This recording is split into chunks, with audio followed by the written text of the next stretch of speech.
শরীর কেমন আছে? ভালো। কিছুক্ষণ আগে তো সামান্য একটু জ্বর ছিল, এখন আছে? আছে জ্বর? হালকা হালকা আছে। দাঁড়াও, ফল এনে দিচ্ছি। না, পেয়ারা খাও, ভালো লাগবে।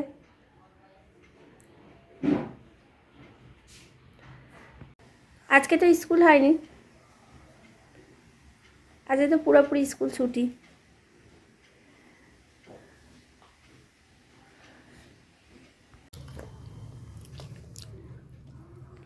বিট নুন আর পেয়ারা, পেয়ারাগুলো ভীষণ নরম জানেন, আর সোহাগের ভীষণ পছন্দ নরম পেয়ারা, তাই তো? নরম পেয়ারা পছন্দ তো? হ্যাঁ। আচ্ছা আচ্ছা, ঠিক আছে, খাও। শরীর প্রচণ্ড খারাপ, খুব খারাপ।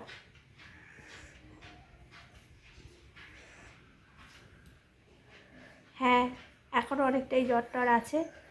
তবে জানেন তো, বাড়িতে যদি বাচ্চার শরীর খারাপ হয়, সব থেকে অসুবিধা হয় মায়ের, কারণ মায়েদের আরও পরিশ্রম বাড়ে। শরীর খারাপ হওয়ার জন্য স্কুল তো আজকে যাওয়া হয়নি, কিন্তু স্কুলে না যাওয়া হলেও আজকে সোহাগের আছে বাড়ির প্রচুর কাজ। কাল রাত থেকেই ওর হালকা হালকা জ্বর আর সর্দি কাশি। তবে জানেন তো, এই মারাত্মক ওয়েদার চেঞ্জ হচ্ছে, এই ওয়েদার চেঞ্জেই ছোট ছোট বাচ্চাগুলো একদম সর্দি কাশিতে ভরে যাচ্ছে।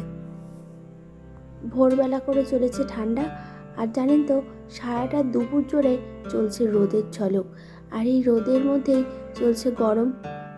চলুন তাহলে, এদিকে সোহাগ এদিকে নিজের কাজগুলো করতে থাকুক, ওদিকে রান্নাঘরের দিকে যাই। রান্নাঘরে এসেছে আজ বড় বড় দুটি কাতলা মাছ। এই কাতলা মাছ দুটি দিয়ে আজকে রান্না করে নেব। আজকে আর খুব বেশি রান্না করব না, দুটি মাছের মাথা মিলিয়ে প্রায় 1.5 কিলো ওজনের আজকে মাথার। চলুন এই দুটি দিয়েই আজকের দুপুরটি সেরে ফেলি। ঝটপট এগুলোকে ভালো করে পরিষ্কার করে নিয়েছিলাম, আর তাতে দিয়ে দিয়েছি নুন হলুদ। তবে জানেন তো, মাছে অনেকক্ষণ নুন হলুদ মাখিয়ে রাখলে পরে ভেতরটিতে খুব ভালো করে নুন হলুদ থাকে। যখন বাচ্চারা অসুস্থ হয়, তবে মায়েদের কাছে ভীষণ অসুবিধা হয়। বাড়ির প্রতিটি কাজ সামলে বাচ্চাকে যত্ন করা ভীষণ অসুবিধা হয়, আর একা হাতে যখন একটা মানুষকে করতে হয়, তখন তো বুঝতেই পারছেন যে কতটা অসুবিধা হতে হয়। নিয়ে নিয়েছি আলু, টমেটো আর পেঁয়াজ কুচি, আর এখানে এই যে আছে পেস্ট করা মশলা। মশলার মধ্যে দিয়েছি আদা, জিরা, লঙ্কা, পেঁয়াজ, আর দিয়ে দিয়েছি গোটা কয়েকটা গোলমরিচ, আর দিয়ে দিয়েছি লবঙ্গ।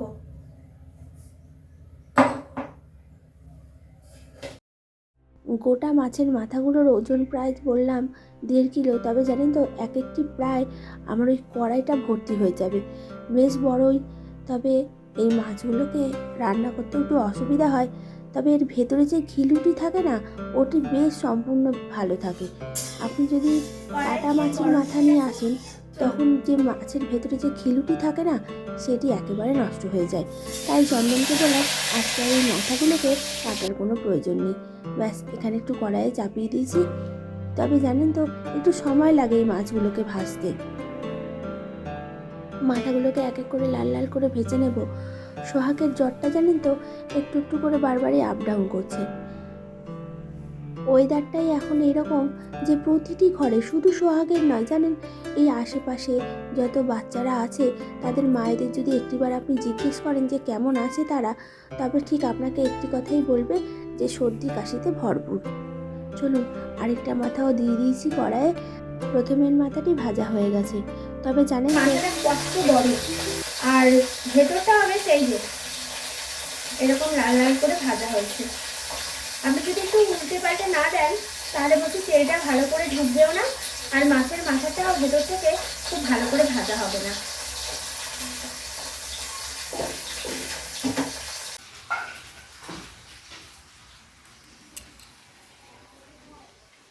আঁকা কতখানি হয়েছে দেখি, রাখো দেখি।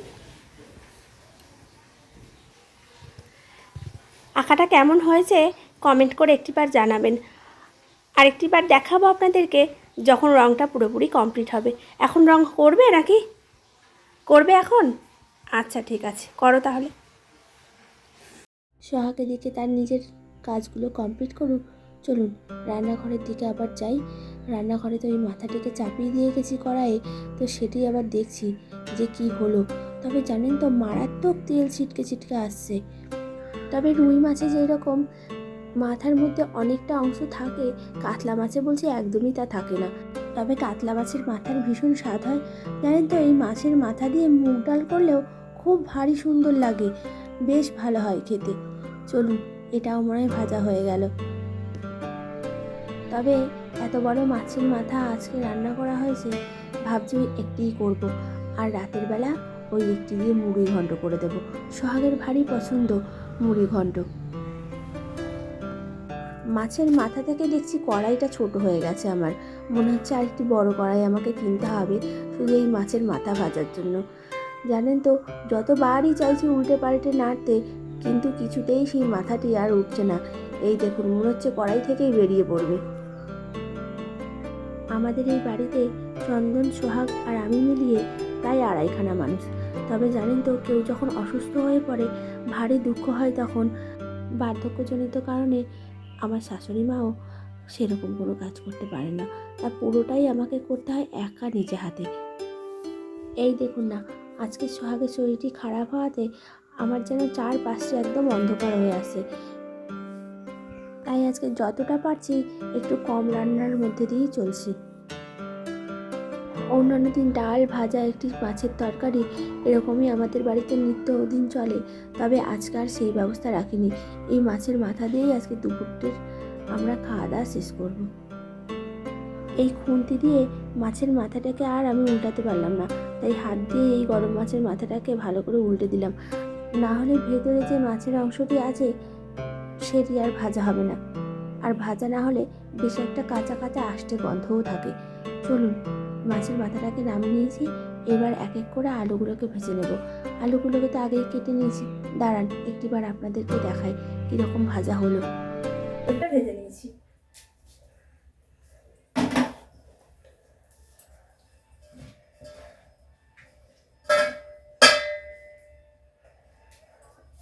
মাছের কানকো থেকে এগুলো বের হয়েছিল, তা ভাবলাম এগুলোও দিয়ে দিই।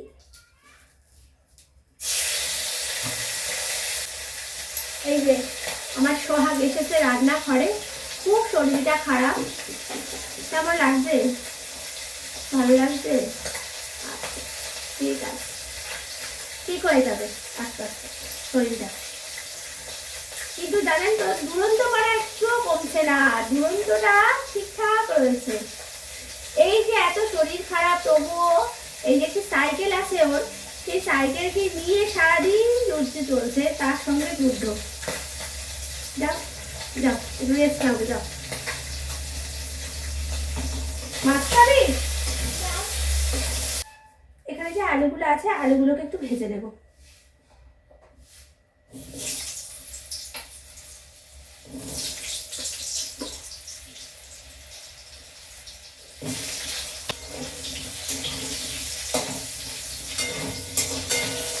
আলুগুলোকে হালকা হালকা করে ভেজে নিয়েছি, আলুগুলো বেশ ভাজা হয়ে গেছে। এই যে কড়াইয়ে লাল লাল করে আলুগুলো ভাজা হয়ে যাওয়ার পর দিয়ে দেবো ফোড়নে 2টি তেজপাতা আর এই যে পেঁয়াজ কুচি। পেঁয়াজগুলোকে ভালো করে কুচিয়ে নিয়েছি জানেন, তবে মারাত্মক পেঁয়াজের দাম বাড়ছে, তাই এখন অল্প পরিমাণ করেই দিতে হবে। আর এই যে টমেটোগুলোকে আগেই দিয়ে দেবো, তারপর ভালো করে এক এক করে সব কিছু দিয়ে কষিয়ে নেব। কষানোটা বেশ ভালো করে হলে পরে জানেন তো মশলার গন্ধটা হয় না। আমার মা সব সময় বলে থাকেন রান্নায় যদি মশলাটা তুমি ভালোভাবে কষিয়ে নাও তবে রান্নার বেশ স্বাদটি আসে। দাঁড়ান এগুলো একটু একটু একটু করে কষানো হয়ে গেছে, এরপর দিয়ে দেবো মশলার পেস্টটা আগেই করে নিয়েছি জানেন। সোহাগের আজকে এত শরীরটা খারাপ হওয়ায় আজ আর হাতে বাটা মশলা রান্নায় ইউজ করব না, তাই মিক্সিতেই করে নিয়েছিলাম। মাত্র 2 চামচ মশলা দিয়েই তৈরি করে নেব মাছের মাথার রান্নাটি। তবে জানেন তো অসম্ভব সুন্দর গন্ধ বেরোচ্ছে, এলাচের গন্ধটা এত মারাত্মক পরিমাণে বেরোচ্ছে যে ঘাটটি গন্ধে মম করছে। চলুন অসম্ভব সুন্দর লাগছে, দাঁড়ান ভালো করে একটু কষিয়ে নেব। দিয়ে দেবো স্বাদ মতো নুন আর দিয়ে দেবো পরিমাণ মতো হলুদ। রান্নাবান্না হয়ে গেলেই সোহাগের কাছে গিয়ে একটু বসবো। জানেন তো, এই শরীর খারাপের দিনগুলোতে বাচ্চাগুলি একদম তার মায়ের কোল ছাড়া হতে চায় না। এই যে অল্প পরিমাণ জল দিয়ে দেব, খুব বেশি জলের তো এখন প্রয়োজন নেই, মাছের মাথাটা ভালো করে ভেজে নিয়েছি, তাই খুব বেশি আর জল দেওয়ার দরকার নেই। বছরের কিছু কিছু সিজন আছে জানেন, যে সেই সময়টিতে প্রতিটি মানুষের সর্দি কাশি জ্বর শরীর খারাপের আর শেষ থাকে না। বছরের যেই শীত পড়বে অমনি শুরু হবে, আর এই বসন্তের প্রথম দিকটিতে অর্থাৎ গ্রীষ্মের এই প্রথম দিকটিতে জানেন তো, এই রকম প্রতিটি ঘরে ঘরে বাচ্চা বুড়ো প্রতিটি মানুষের সর্দি কাশির শেষ নেই। এখন আপনি ডাক্তারের কাছে গেলেই দেখা যাচ্ছে বহু মানুষের এই প্রবলেম চলছে। চলুন, মাছের মাথাটাকে ভালো করে ঝোলের মধ্যে ডুবিয়ে দিলাম। এরপর আরেকটু ভালো করে নাড়াচাড়া করেই আরেকটিবার কিছুক্ষণের জন্য ঢেকে দেব। চলুন তাহলে, রান্নাটি এখানেই শেষ হয়ে গেছে। ভিডিওটি তবে এখানেই শেষ করলাম। ভিডিওটি ভালো লাগলে একটি করে লাইক করবেন আর চ্যানেলটিকে সাবস্ক্রাইব করবেন। আজ এই পর্যন্তই, আবার দেখা হবে নতুন একটি ভিডিওতে। ততক্ষণ ভালো থাকবেন, সুস্থ থাকবেন আর সকলকে ভালো রাখবেন। আর অবশ্যই কমেন্ট করে জানাবেন ভিডিওগুলি আপনাদের কেমন লাগছে। ভালো লাগলে একটি লাইক করবেন।